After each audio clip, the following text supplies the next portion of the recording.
Well, good morning. And here we go again as we continue our discussion about the journey that every one of us are on. Every one of us are on if we are truly a born again believer.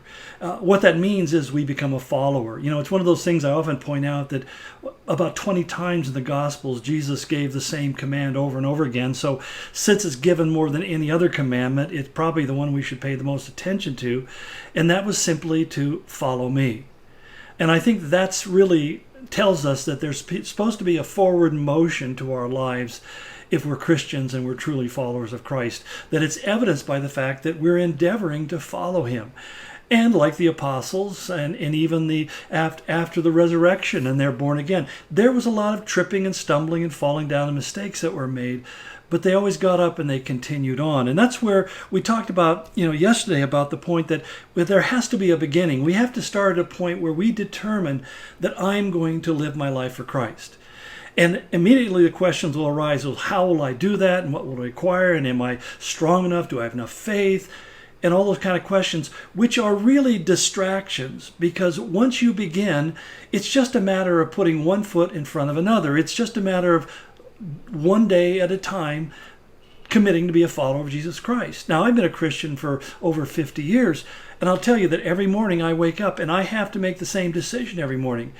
Am I today going to commit my life to following and serving Jesus Christ, or am I going to commit my life and my day to following me, myself, and I? And that's a decision that we have to make on a day-to-day basis, because if we don't, we'll slip back. In fact, I was thinking about reading in Chronicles about King Rehoboam, and it talks about how he fell away from the Lord. And it says the reason he fell away from following the Lord is because he did not resolve it in his heart to seek the Lord. And so that's really where the journey begins, where we say, I resolve in my heart that I'm going to follow the Lord. And then we take it a day at a time, sometimes a moment at a time. We don't try to eat the whole elephant in one bite, We just basically chop it up in little pieces and eat a little bit at a time. Although, by the way, I've been told that elephant tastes horrible, so I don't recommend it as part of your diet. But nonetheless, that once we start, we enter into this really broad area called the middle. And the middle sometimes can be perilous, sometimes it can be challenging, sometimes it can be really exciting, and sometimes it's downright mundane.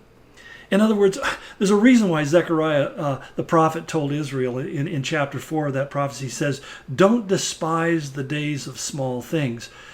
Days of small things may seem unimportant at the time, but what we do in the quiet times, in the slow times, in the ordinary times is just as important as what we do in the fast, exciting, thrilling times.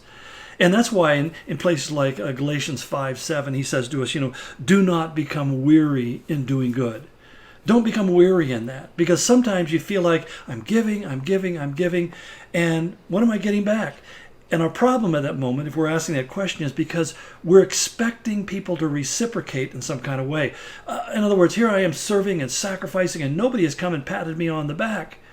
And generally, I would say what we need to do is be faithful to encourage one another and to keep people moving forward. But I'll also tell you that there's going to be seasons where your best works, your most gallant and noble efforts will go completely unnoticed.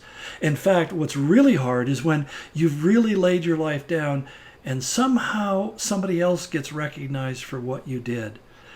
What you need to understand in the moment is that's not just an injustice. That's a test.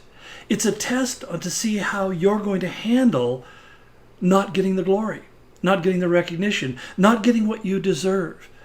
Because you see, Jesus Christ didn't get what he deserved when he went to the cross.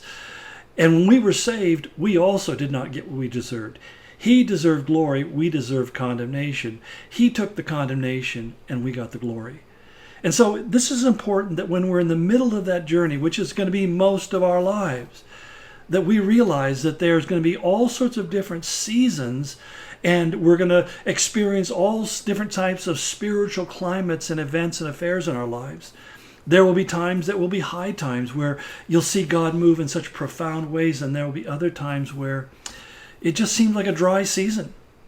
And the only reason it seems dry is because you're not getting the stimulation that proves to you that you're doing God's work. And I know I've been there where you're saying, God, am I still in your will? Did I miss your calling? And did the train leave without me because I wasn't paying attention? Well, I'm not saying you can't miss opportunities, but I also believe that missed opportunities are also ones that God can bring back and give to you a second time and give you a second chance.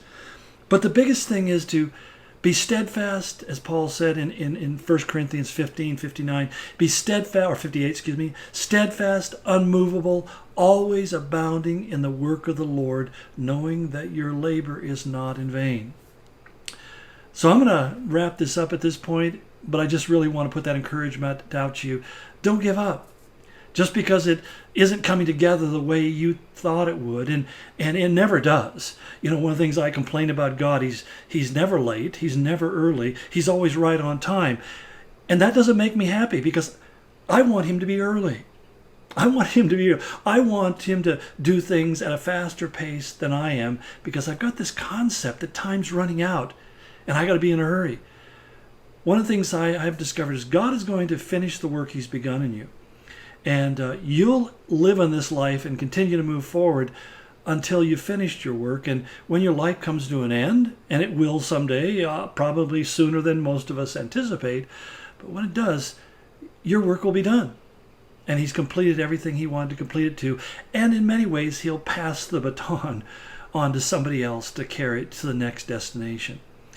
So think about these things and just focus on being faithful in what God has put in front of you today. God bless you and go in his grace.